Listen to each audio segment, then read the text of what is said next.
So welcome. We are so excited to have you here with us today. I'm Angela Green, and I'm an AI implementation strategist. I'm really proud to have just finished my AI for Business Leaders program at UT Austin. But prior to that, I led digital transformation in the sales and marketing space for organizations across the West and the Midwest and across the country, mostly based here in Denver for the last 20 years. I'm excited to be bringing AI to scale companies, their sales, marketing, and revenue to help them grow. And I am even more excited today to be joined by Mary Grothe, who brings phenomenal experience. Mary is the Chief Revenue Officer at P&I HCM, and she'll tell you a little bit about her company. She is phenomenal leader. She's a #1 best-selling author, radio host. She's scaled a number of companies to grow well over $1 million and brings some really unique experience across the HR and talent management space. So as Kelly and I were talking, we knew Mary would be a really great guest to bring on to our discussion today for AI and the future of work. So Mary, we'll hand it over to you for a little more of an introduction. Thank you so much. I mean, the feelings are mutual. It's such an honor to be paired with you on this presentation.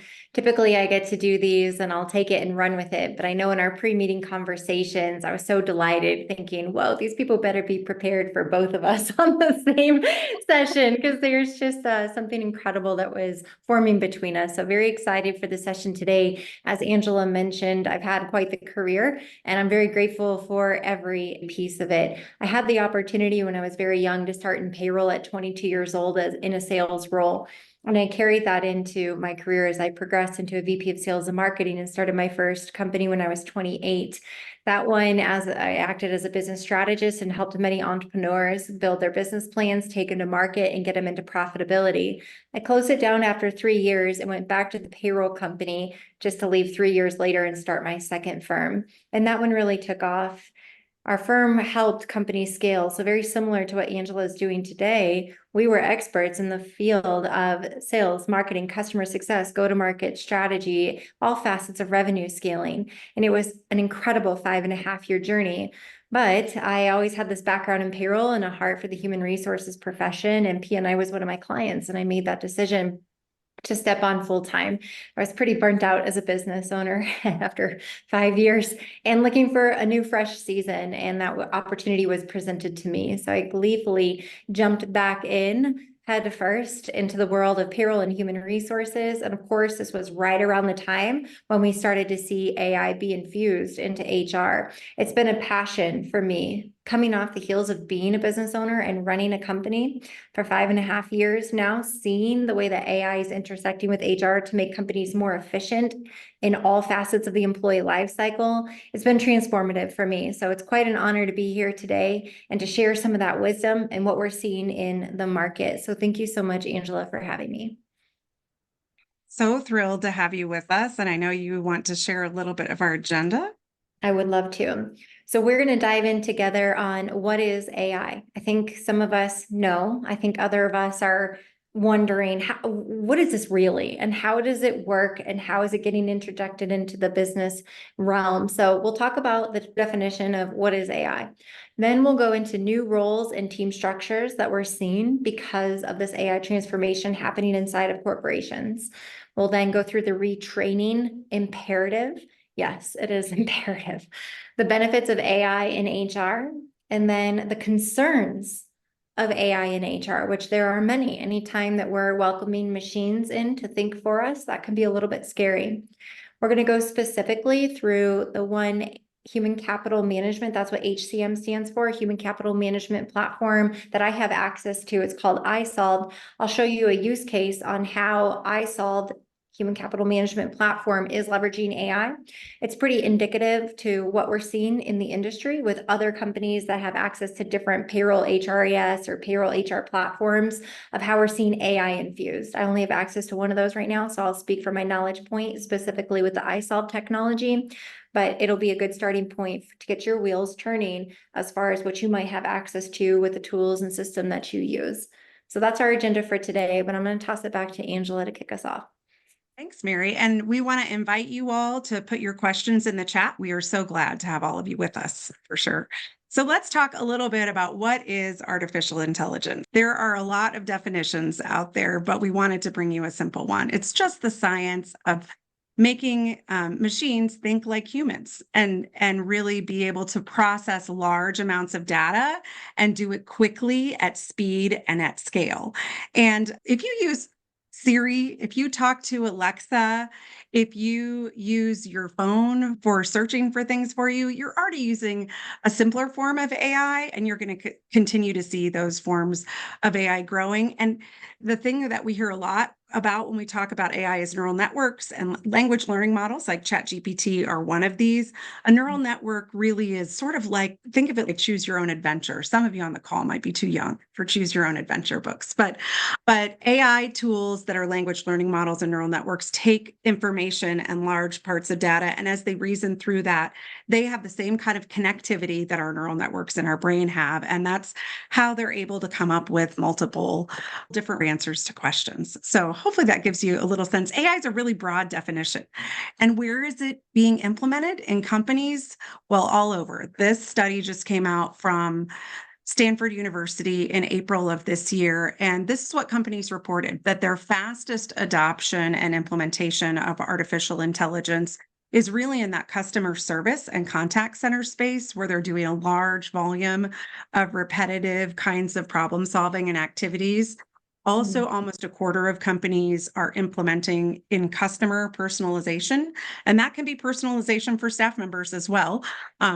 So not always just customer facing, but that kind of customer segmentation and customer journeys. And then almost a quarter of companies are also applying artificial intelligence in marketing and customer acquisition. So lead capture, initial content development and marketing, possibly image and advertising development, and then also getting those customers to actually raise their hands and ask for information. In addition, almost a quarter of companies are enhancing their existing products. So think about software companies or companies that have an app or software component.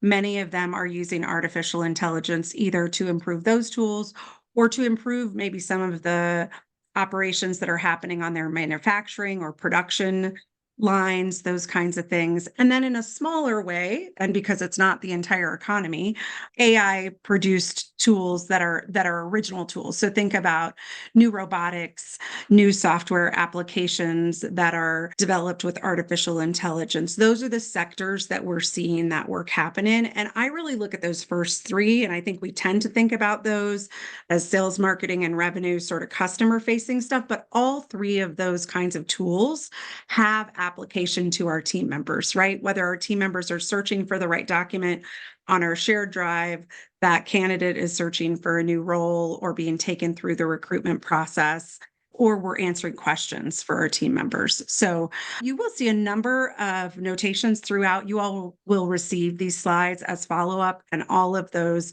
citations do link out to the reference information if you want to do a little bit more reading on these things. So lots of companies are implementing. Now, I think you can't look at this without saying there are new reports every single day about how many individuals are using AI. There was a new one that just came out today that I believe was from Google that was 75% of individuals say they're using AI at work. So I think one of the realities that we're facing is whether or not your company has an AI use policy and is actively driving adoption of artificial intelligence and providing training. Your team members are using it, whether you know it or not. And from a recruitment perspective, more than 60% of hiring managers say they want someone who's got AI experience and AI knowledge. So what does that mean for the future of jobs and careers and career retraining? And this information comes from a range of sources. An International Monetary Fund report that came out in the first quarter of this year estimated that 60% of jobs in the United States, it'll be 70% in the UK and about 40% in less developed economies, will either be heavily complemented, significantly complemented, I think was the term they use, or replaced by artificial intelligence in the coming decade. And somebody asked in the chat earlier, what kind of jobs are going to be most impacted? We'll talk about that in just a moment. But they really also talked about this retraining imperative. So which positions are going to be impacted most quickly There are those positions that are administrative and clerical, up to about $80,000 a year is the estimate in annual salary. But think about roles in your organization or roles for which you recruit or serve that have a lot of repetitive activities, that are data intensive, that have a predictive component, that might have a lot of data intensive or repetitive kinds of tasks. Those are going to be the things that we see automated most realistically with the current technology. And so reports suggest, a report from UPenn and OpenAI suggests that the two groups that are going to be most impacted by that retraining imperative, that really need to be thinking about what are their skill building that they're doing now, are going to be recent college grads who don't have as much industry knowledge and experience that they bring, as well as all the relationships that come from a 20+ year career. And women, because so many women are in those customer service, the remote customer service facing jobs, and some of those more administrative and clerical roles. So what's interesting to me so far, there are no studies yet that talk about how companies are driving retraining. And my observation, being on sort of the bleeding edge of AI training and learning, is that we're seeing a lot of folks are self-driven right now. It's not that their company is sponsoring their training. They're going out and seeking that on their own because they know that they need to retool. And there are lots of compelling reasons to retool, because there are new roles in working with AI, and that is being a developer that develops new AI tools. There are lots of new ways to do that without being a coder, and also being a manager of AI tools. So I can quickly imagine, I work a lot with marketing teams and have built a lot of internal marketing teams. And the reason I got into doing this implementation consulting is I can imagine a time very near when not only will all those roles look different, but you could have a marketing manager who is managing a number of AI agents. And think about that with all of your departments, as we sort of start to divide the idea of the people from what are the tasks that they do day to day, and in AI talk, it's what are those use cases for the tools. Those are really the places where we'll start to see individual contributors become managers. And instead of managing a lot of people, they might be managing some people and some AI agents.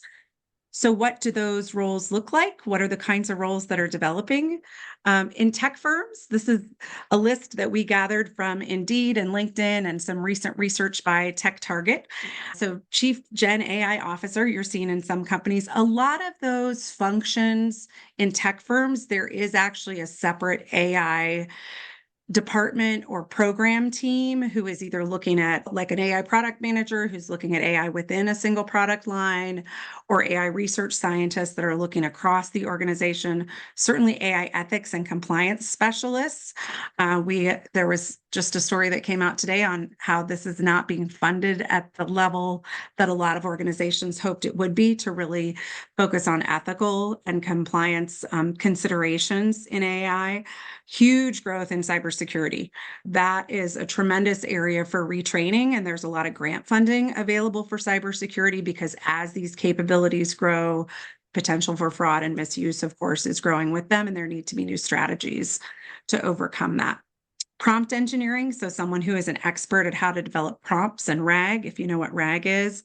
And then engineers who really are specializing in machine learning, natural language processing, deep learning, as well as AI trainers. And this isn't training people, this is actually training the AI. So if you have a college kid who is, or a young career person around you who has some scientific experience, biological, chemical experience, writing experience, this is a great part-time gig right now that, if you can get hired, pays really well. So it's where you supervise the intern that's learning AI, that automated tool, and help to improve their performance so that those products can be released to the public.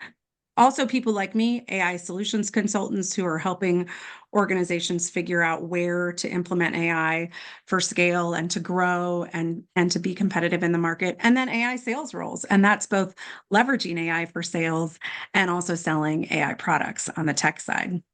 Now, what about the rest of us? You're going to see some of these roles on the list look the same.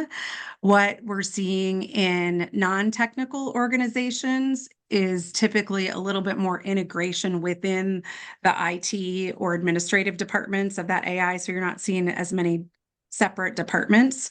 But certainly AI ethics roles and those leadership roles around proper implementation where you're dealing with customer data are really key. The piece of artificial intelligence, we're seeing more of AI data scientists and analysts, and this is a role that we do expect to evolve to have a little bit more of that leader data analyst who's managing more agents, because so much more work can be done in data analytics by machines but it still requires human oversight. On the manufacturing and retail side, we're seeing AI systems operations, so looking at how production lines are operating. Merchandising and inventory is a strong area of retail. Fraud detection and compliance is very strong in the finance and insurance spaces right now. AI risk analysts. And then in the healthcare space, you're seeing AI clinical data specialists.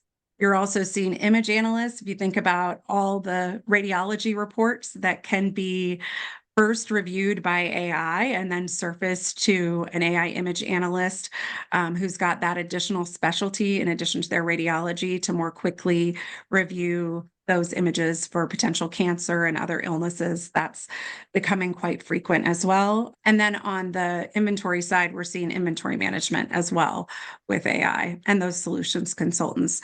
Mary, I'd love to hear from you now that you are at a growing tech company. How have you all looked at putting this into your structure? Is it just part of everyone's roles, or do you have specific roles around AI? It came upon us very quickly within the last 12 months. We were in a senior leadership meeting probably about a year ago, and it was actually our head of revenue marketing who posed the question about the interjection of AI and what we were doing, and the interjection, that's a new word for today, but the injection of AI into our processes and what we were doing and how we plan to leverage it. Mostly it was prompted because she saw value with her marketing team to bring in several AI tools. And it started to push the envelope to say what we've traditionally approved in our tech stack. And it opened up an unbelievable conversation. So about a year ago, we start putting into the budget several AI tools, and then it creates a whole company-wide conversation to say, we don't have an AI policy. We don't have AI training. We don't have an AI directive inside of the company. And as you mentioned on a prior slide, you had said the X percentage of people are already using AI in some way, shape, or form, but most companies don't know how their employees are using it. And if they're using tools outside, well, that's a concern. If you have somebody who's taking company proprietary information, like maybe they need to write a brief or a project summary, so they take something that might be confidential or owned by that company, could be company's IP, copy paste, drop it in GTP, get the summary from it. Well, now you've just given ChatGPT this confidential proprietary information, and it goes into the learning. And so all of a sudden, everybody's eyes opened, mine included. And we started to acknowledge we have to address this head on as an organization. And it was right around the same time that the technology that we sell and we use with our clients, that all of our clients are on the platform, started to adopt AI in a whole new way. So internally and externally, we're now having the conversation, internal stakeholders, external stakeholders. And it was great to see how quickly, and it was led by our chief technology officer, our CTO, jumped on it right away, started developing AI policies. We also have a vendor vetting tool. So anytime a department head wants to bring in a new technology for their team to use, we already had protocol on how we were going to vet the technology and looking at the security and privacy and what it was connecting to, and et cetera. But now with AI and the component, there's a different level of evaluation of what type of machine learning is it, what data is it pulling from to learn the accuracy, because you always have to triple check these things before you put it into use. And so it opened up a whole new world for us internally. And I think our team realized how quickly we needed to jump on it and make some decisions on what we were going to do, because it was very eye-opening when you went around the room, 15, 16, I don't know, senior leaders. and everyone's admitting that they're using AI in some way, shape, or form. And now everyone's eyes are wide open. We better get a handle on this. So it's interesting. We're a Microsoft shop, and one of the big tools through Microsoft is something called Copilot. And that has been exciting for us to learn and jump into. And so our head of training at P&I, she is rolling out Copilot specific training sessions for us, but also in our LMS, we have over 90,000 courses in our LMS. I did a search this morning and there's over 50 courses in there, and I'm sure that number is going to explode. But there's over 50 courses already. Our team and actually all of our clients, we use the same LMS, have access to when you're talking about this retraining and how imperative it is. Over 50 courses, people can jump in right now just to learn and understand the different types of machine learning, how it can get injected into products, what data sets it's using, where the reliability is, where the risk is. And so just interesting to see how it is coming forth. But we had to jump on it last year, and it was so eye-opening. Last thing I'll say on this is I'm sometimes a late adopter. Like crypto, when crypto came out, I was like, that's a phase. I don't got to learn that thing. And when NFTs came out, I'm like, don't need to learn that. That's going to come and go. AI was like, sweep that under the rug. Don't need to learn it. And boy, was I wrong. So of those three that I mentioned, I still couldn't explain crypto, although I have a pretty decent understanding what it is. Zero idea on NFTs, and on AI, I've become quite the champion as I've seen it impacting the organization internally and externally firsthand. And you're talking about each one of your leaders having to take on that role and responsibility. So you've got leaders at all different levels of knowledge and learning who are all being expected to really have a handle on what tools are available in their specific vertical, right? Not only your vertical, but also in their functional expertise, their subject matter expert area. One of the things we talk about with leaders when we go into implementation strategy with them, and I'm really going to focus on the things that are people focused on this roadmap, but we talk with them about setting that vision and strategy, because you can very quickly have an organization where every function is testing their own thing and doing their own thing, and you've got a really discoordinated effort from a budget perspective, from demands on IT, from demands on data and data security. So having a comprehensive vision as a leader is really, really important. And identifying those people in the field who put in the most IT tickets, who bring the most ideas for improvement, who are talking with you about the AI tools that they're using inside and outside of work. So you're really identifying those champions at the frontline level and those manager levels who are going to be the folks who are really going to help you drive adoption and craft the use cases first, and then identify the tools and drive that adoption for when AI comes into place, because we are facing resistance and concern, right? And we'll talk about that a little bit further later on. That means budgeting time and money, looking at how AI will be implemented within your organization. It doesn't happen overnight, and it doesn't happen in one committee meeting. And then as a leader, it means leading change adoption across all levels of the organization, having a great training and execution plan, assuring that new people getting onboarded have access to that same kind of training that you might have rolled out when you first tested the tool. And I'm seeing in organizations that are larger, pilots that show some early success, picking some winning use cases, are really a huge part, in addition to just getting hands-on in the tools for the first time, for some of your team members who may not have done that. But those pilots have really been critical in not only overcoming some of those data privacy concerns and the security concerns, but also really stepping through the processes and working out, we don't want everybody to have access to the salary data. So let's not feed that into the system. Really thinking about how to make the data queryable and use chat to be able to internally ask questions of your business that can grow and develop people. Those pilots have really, really been important in helping folks to start that adoption process. I want to talk a little bit about some of the barriers, then I'm going to hand it over to Mary. So as we think about the barriers for companies, and this comes from surveys we've conducted of small and mid-sized businesses, and I invite you to pop into that chat if you're seeing different barriers to adoption. We've got these pretty much in the order of our recent surveys. So having a clear implementation strategy, that overarching strategy across departments, is one that we hear the most about. having adequate internal talent and training. And for those of you who are considering being career changers or you're in a career transition, this to me is one of the biggest opportunities for those who are transitioning careers. The opportunity to really be that talent that comes in and understands AI better than the current team. Trust of the products, Mary will talk more about that. How to measure return on investment and how to justify the cost, really figuring out that business case for implementation and being able to estimate what's the ongoing training of those tools going to look like. If you're building your own AI, what are the power demands and the energy and the compute demands of those that you need to plan for? So we do a lot of costing work with our clients. A lot of our smallest clients really they're not yet collecting the data that's going to make some of the predictive analytics and the tools that could really help to accelerate their business forward and help them scale.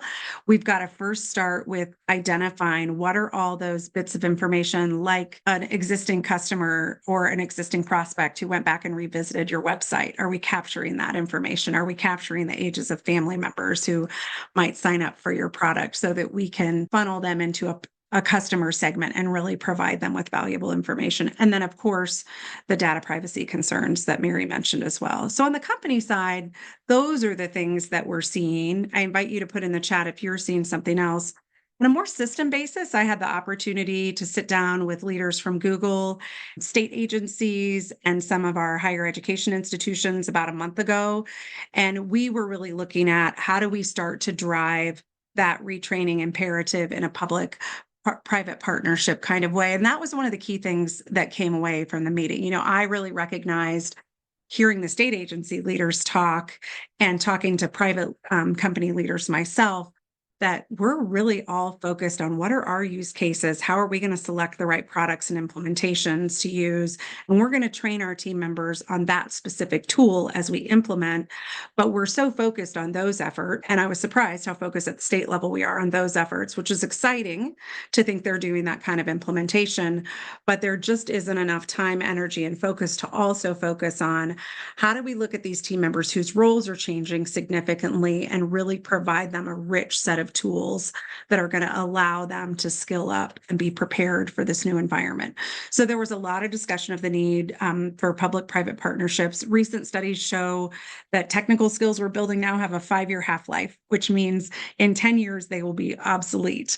And some estimates suggest, especially for developers, that half-life is now 2.5 years, which makes sense to me with all the AI tools that I'm seeing and how quickly we expect generative AI that really does operate at a more human level. Not as good as anybody on this call, I'm sure, but that operates at a human level to really be able to perform. The other thing that was highly discussed was the Gen AI recruitment battle. There are a small number of people being trained to be Gen AI developers, natural language processing, and machine learning developers. There are some federal programs that are in their infancy to incentivize that kind of training and provide grants for both training programs and for individuals to be trained.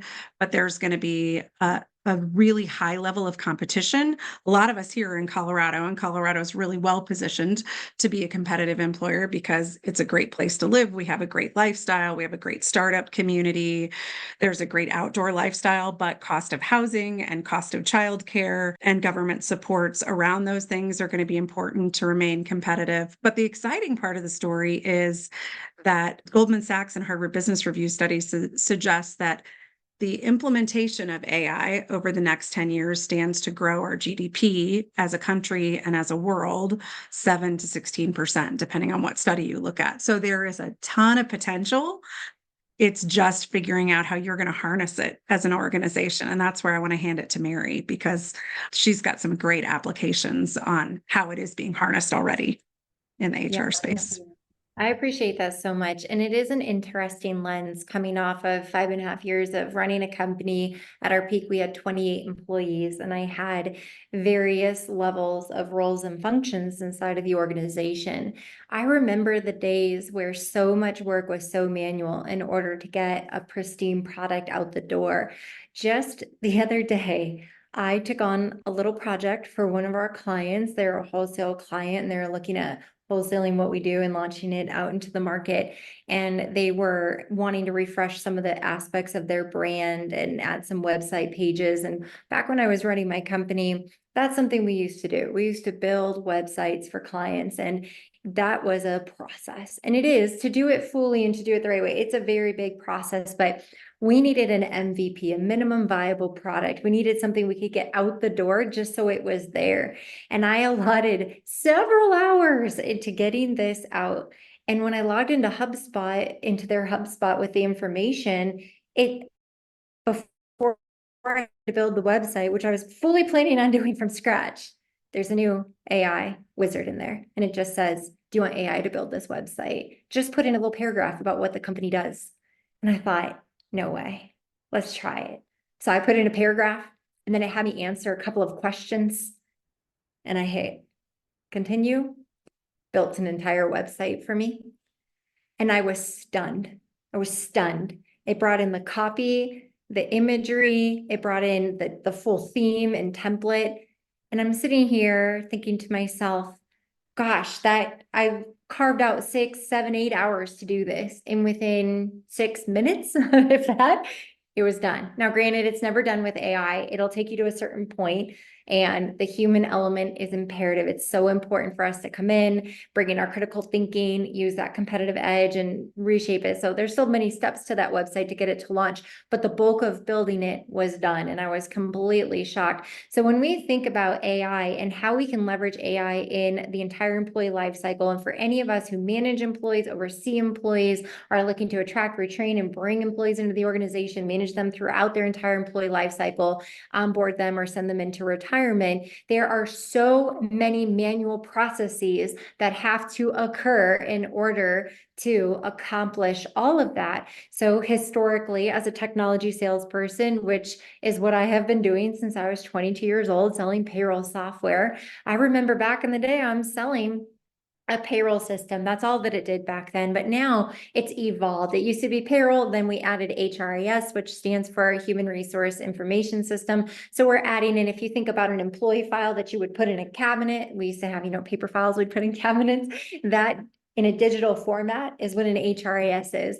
But then an HRIS turned into an HCM, which is human capital management, where we started to build in applicant tracking and recruiting. We started to build in electronic onboarding and benefits administration, time and attendance. We were building in learning management, LMS systems, performance management, employee engagement, and surveys, you name it. So we're building out these technologies, and now we have a human capital management platform. Well, the hope of all of this build out was that we could automate processes or bring in efficiency by, instead of doing it manually with pen and paper, we could bring in a technology that would semi-automate or streamline the process. So when we look at, okay, because then sometimes in technology, you can build things called workflows. So for example, in an ATS, when you change an applicant tracking system is what that stands for. So you have a candidate that applies, now they're in your applicant tracking system.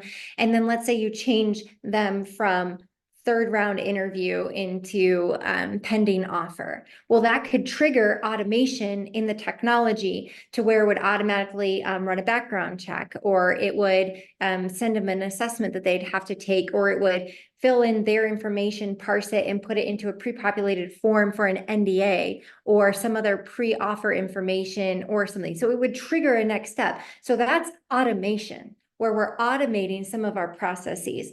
That is not AI.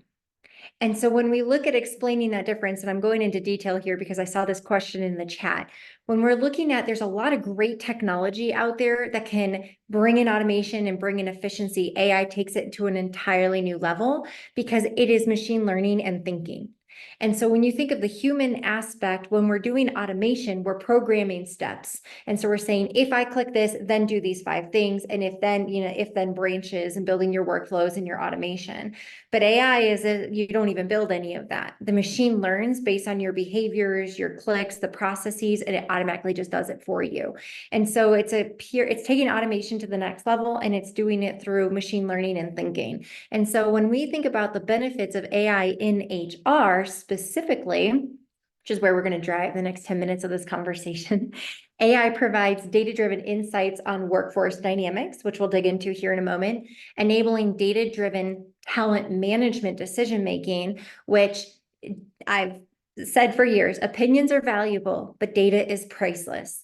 And when you look at the components and the data and the KPIs and the metrics, KPIs are key performance indicators that you should be tracking as a part of your talent management to determine where your talent should be in the organization, career progression, right person, right seat, how we measure performance, where's the accountability, what's the productivity of this person. I'm going into financial modeling. If this person has a capacity to handle 60 clients in a call center, but I see another person that's handling 85 without issue, why do I have a delta between 60 to 85? Do I have an over efficient person that I can't replicate? Is 60 the norm, or do I have an underperforming person? So when we think about talent management and the data that goes into that, how imperative it is in our decision making. Then we look at streamlining HR processes.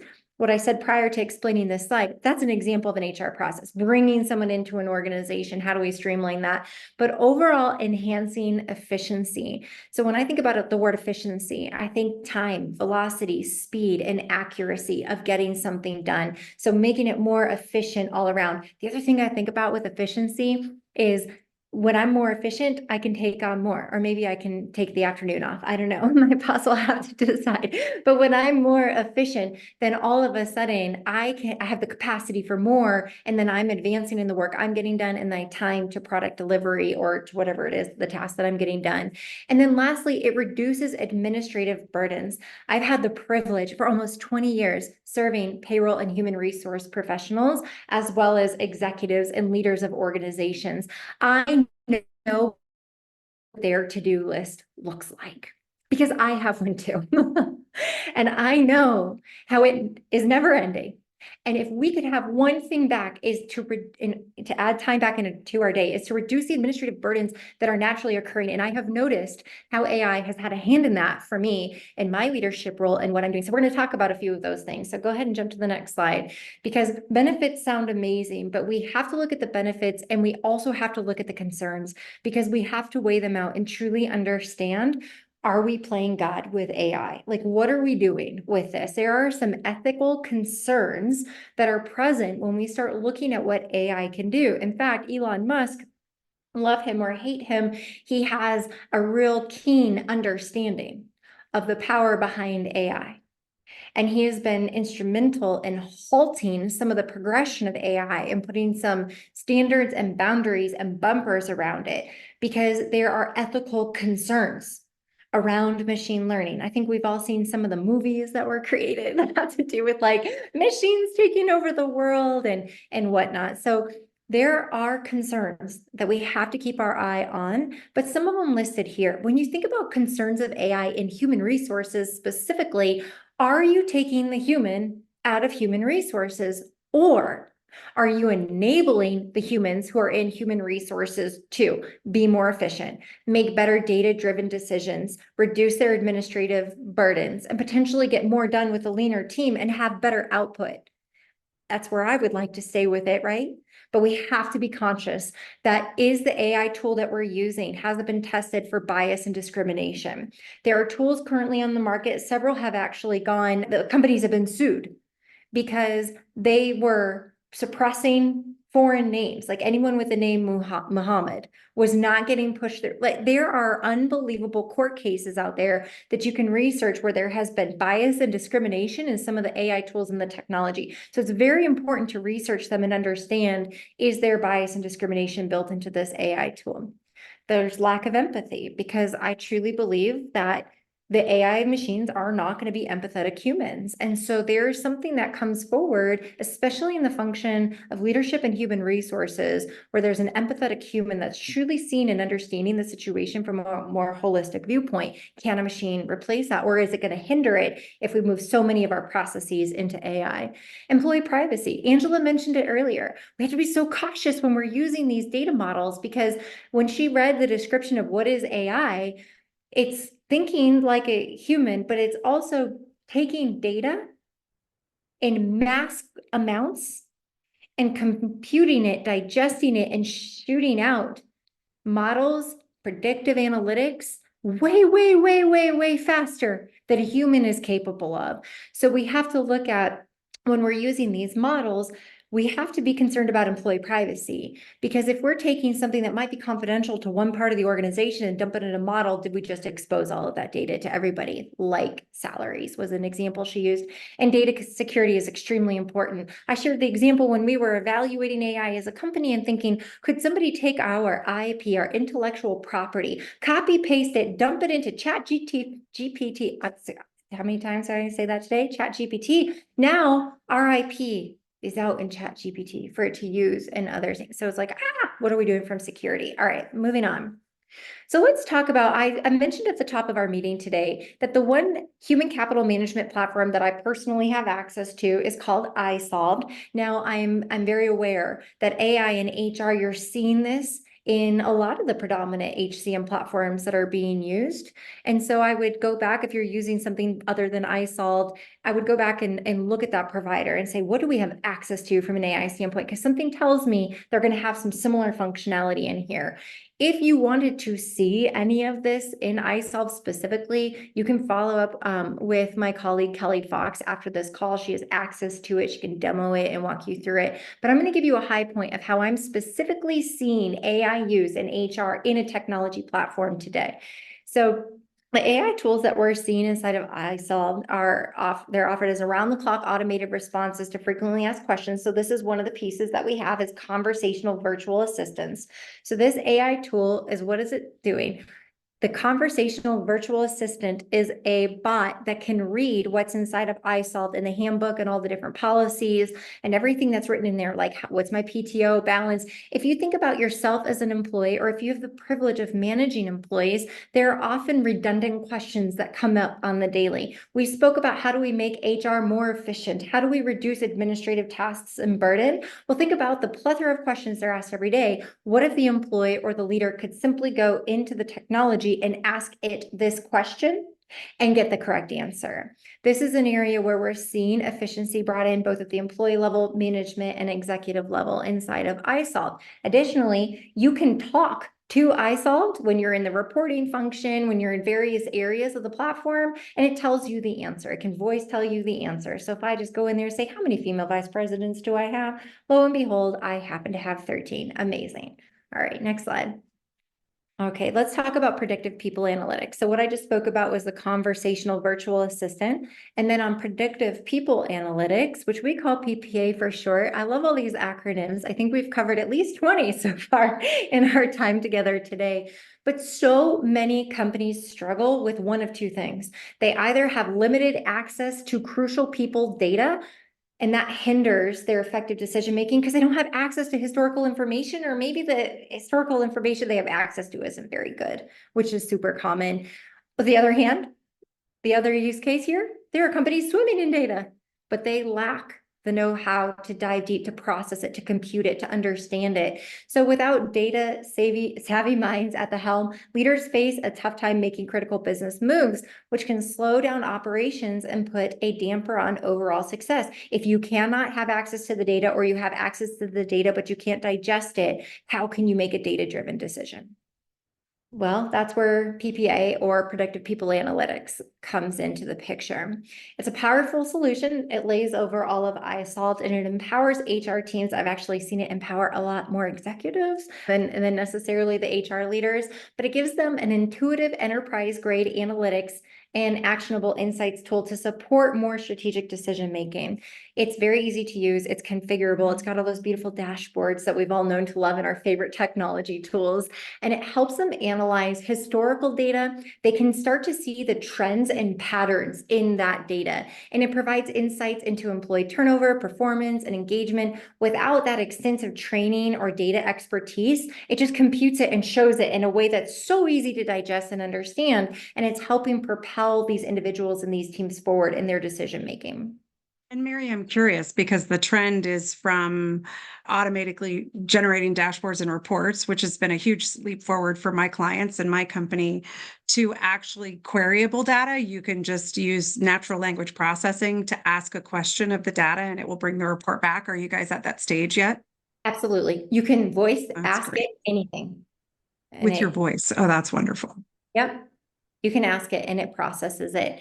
This is a screenshot of what that fancy dashboard looks like. Don't worry, we don't need to zoom in. It looks like every dashboard you've probably seen. But by being able to analyze the historical trends and then overlaying significant events, things like turnover, things like growth spurts or acquiring another entity or going through a RIF, any of that significant event that takes place in the business, you're able to do with this dashboard to be able to see and interpret the patterns.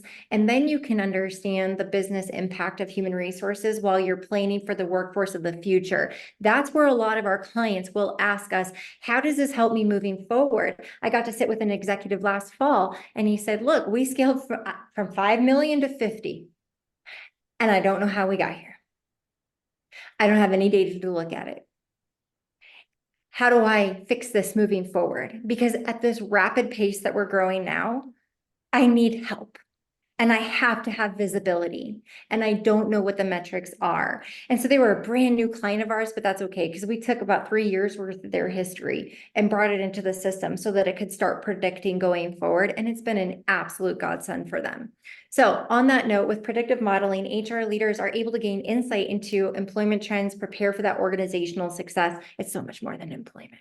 If you click forward, I'll show you another piece in here called Benchmark Insights. One thing that I love is we're a network partner of iSolved. iSolved is the third largest human capital management platform in the nation, and we're a part of the network. So we're one of the founding network partners. And so we're an independent payroll provider, but we have access to all 177,000 employers' data and the 7 million people that they pay. So our clients, when they're using their predictive people analytics, they can also use benchmark insights to be able to see data across all 177,000 employers and 7 million people paid to benchmark their data, to see how they are in pay ranges, to see where they are for tenure, to see where they are for turnover, to analyze and look forward in growth. So we're not only allowing our clients to be able to see what's happening inside of their own data, which is extremely helpful. It tells a great story. But now they can compare themselves. If they're a manufacturing company, they can go compare themselves to 10,000 other manufacturers in their specific industry and look at the differences with geos and different geographies or types of manufacturing. It's truly, truly incredible what has opened up and how we are empowering people to make these decisions. My summary on my section here of AI enhanced HR, again, I have access to iSolve. There are so many other platforms out there that are bringing AI to the forefront that are doing tremendous work in helping empower HR leaders. Specific in iSolve, we talked about the conversational virtual assistant, predictive people analytics, benchmark insights, the call to action. If you care to see more of this, Kelly Fox is your gal, and she's going to walk you through it separate from this call today. And that's a great handoff to Kelly, because Kelly, I know you've been watching the chat for us and sort of curating those questions. Which ones should we tackle first? We definitely have some really good questions. I think the first one, do you have any use case examples on how someone has used predictive people analytics to make a business decision, Mary? Let me go back to that executive that we had last fall who was begging for this. I'm going to tell you just one specific use case, compensation. They right-sized everybody's compensation in the organization as a part of a retention strategy. By being able to open it up and have access to see what other people are getting paid in the exact same role in the exact same industry across the country based on the tenure, they realized how many discrepancies that they had in competitive compensation. And rather risking losing a key employee, they made a decision, because there's also other tools inside of iSolve with our compensation management that allowed them to view it as an entirety and see what does this cost the organization if we right size this and true it up. I think it is probably one of the most admirable examples that I've seen going in a proactive way to say we're going to right size compensation before we lose somebody. I think that's unbelievable, but it was very easily done on their part. And that was a company-wide effect. And I think now they're going to be able to see, because they have a benchmark on their turnover up to this point, and also like time to fill positions and how hard it is to attract and new talent. They're going to be able to look back 6 months from now, a year from now, and see how that decision impacted retention, turnover, and how it's potentially impacting recruiting new talent because they know that they're right sized and they're competitive on their compensation. Yeah, that's a really good example. Mary, you had commented to this earlier saying this is a common mix-up, but the question is how do you explain the difference between automation and AI? I've talked to business owners who say they know all about AI, but they go on to describe how they're using automation. Great question, Yeah. Debbie. It is good. I mean, I elaborated a little bit on that. Angela, do you have any words of wisdom to share on this in a concise manner Sure. to help? Like, how do Yeah. we help people understand? Because it's so easily confused. And some of the things we want to accomplish, we don't always need to use AI. Sometimes the simpler, more elegant solution is automation. If it is someone requests a password reset and we reset it, that's an A plus B equation. That why put that through a language learning model that's going to take your code, turn it into words, process it and think about it, turn it back into words and back into code. Now we're just asking for hallucinations, right? So things that are very linear business processes, and that's what we go in is we go in and help folks with time studies and business process mapping. And based on that business process mapping, if it's a really linear process, we will recommend just a simple automation that's visible, that doesn't break easily, that the answer is not going to change every time. That's where automation really makes sense. But there are experiences that we've been using automation for because AI didn't exist. And customer segmentation and customer journeys are a great example. I drove digital transformation for the YMCA of Metro Denver. So we had a journey for older adults who had their Silver Sneakers membership. They got different information than moms and dads who had their kids in our preschool and childcare, who we were serving up, your first sports programs to. So we used to have to really bucket those people, and you still want to do that through predictive analytics. But now Joan and Jill, who are the moms of twin 4-year-olds, can get a truly personalized to them message compared to Jill and Bob, who have a 7 and 12-year-old and might be more interested in the youth programming. And so that's AI can take us to that space where it's not just filling someone's name into a linear process, but we're really saying, oh, Joan and Bob were on the website looking at soccer at 12 o'clock last night, and they also have a 7-year-old girl. Maybe we'll send them the information about the soccer and dance classes that line up at the same time at their YMCA. And that's the kind of reasoning you wouldn't have the resources to do if you were providing a very personalized experience to every single individual without AI. That with AI, we can really get to a very high level of personalization. And that was not a human resources example, but you can imagine the same kind of thing with your candidates for highly sought after positions, right? Someone's looking at your job ad on LinkedIn late at night versus putting in a paper application. You're going to want to treat those two individuals differently in the way that you respond to them. And that's what AI allows us to do. And it will learn based on what you've done before or what's happened in similar processes before. Can I pick a next question? Because I love this question Tiffany gave us about the discrimination. I know you want to talk about this one too, Mary. So I think I would start the conversation by saying first, we should expect the output of a role, right? And we know AI. So the question was, is it discrimination if somebody won't, or bias if someone won't use AI at their job? So I think we have to be focused on the productivity and the use cases, not the person, just like you are in any equitable coaching discussion. But let's replace AI with a typewritten report or using a pencil for work or using Excel or using the machinery to produce something. So a private company does have the right to require a work process. And that's true with AI as well. There's not a lot of case law out there on this yet, but I think it really comes to, we need to explore the reasons why. Why is that person resistant to AI? What is it? And this is my sales psychology background coming in. What is it about the tool that they're concerned about? Do we need to build trust? Do we need to create greater visibility? Because that is certainly one of the challenges of artificial intelligence. You can't see the LLM thinking, right? So how do we need to educate our team members and empower them to do work in different ways? Because AI is going to do it a little differently every time. And then really focus on the outcomes of the role and allow them to have early wins with the technology so that they can start to see where adoption makes sense. Mary, you probably have thoughts on that one as well. I knew yours was going to be better than mine. So you did a great job on that. The only thing I was going to say is with AI being embedded in so many tools that we use now, I see where there's a lot less pushback. than initially. So when we first, as an organization, were thinking about, oh my gosh, what is this AI thing? And there were so many unknowns. It's an icky feeling sometimes when it's the fear of the unknown. And a lot of people like, no, no, no, I'm not touching that. Or there could be some hesitation, like, is this going to replace me? Am I going to lose my job because of this? So I think it's just all addressing it individually. And it's important to come up with what is the strategy and policy for our company. And as Angela showed on that roadmap slide, it's every individual leader and every individual leader's department that is going to have AI use cases. And so I think we just need to be super smart on that. So I know in summary that we can all agree it's here to stay. This isn't something we're sweeping under the rug or a fad that's going to pass by. It is imperative that we jump on this and we start figuring out how to leverage it. I know that when I made that shift, everything changed for me. So it has been incredible being with you all today. I know that we are right at time, and we're grateful for all of you sticking with us through the entire hour. And Angela, I'll let you close us out.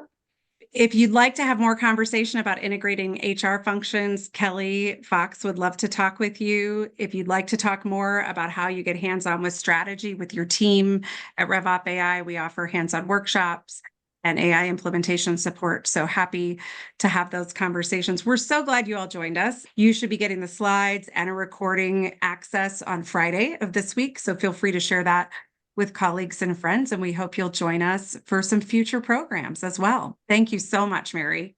Appreciate your leadership today. Oh, you're amazing. Thank you all so much. Have a good one. Thank you.